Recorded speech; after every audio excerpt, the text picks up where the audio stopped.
Parmi les erreurs également, c'est de ne pas respecter leurs droits. Les parents, ils ont des droits, mais ils ont des devoirs également. Et les enfants, ils ont des devoirs, mais ils ont aussi des droits. Et en islam, c'est l'équilibre. On ne va pas parler que des parents à chaque fois. Respecter les parents, respecter les parents. Mais il faut respecter les enfants aussi.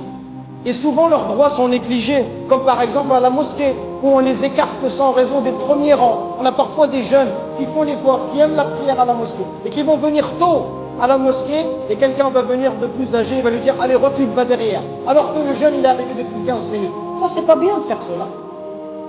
On est injuste envers ce jeune homme-là. Et à cause de ça, peut-être qu'il ne va pas apprécier la mosquée, peut-être même qu'il ne remettra plus les pieds à la mosquée de sitôt. Ça, c'est une erreur. Ou alors à la maison, lorsque le jeune parle, personne ne l'écoute. On ne prend pas en considération son avis. Et on lui dit, toi, t'es qui pour parler? À 17 ans, on va t'écouter. Moi, j'ai 50 ans, 60 ans. Et toi, tu vas me donner des conseils?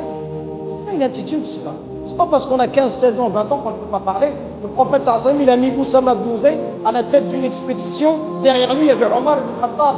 Il y avait des grands compagnons. Si un jeune, il est méritant, il est intelligent, on l'écoute. Si notre enfant, il a quelque chose à dire, on le laisse s'exprimer. Parce que lorsqu'on agit ainsi, alors il perd confiance en lui.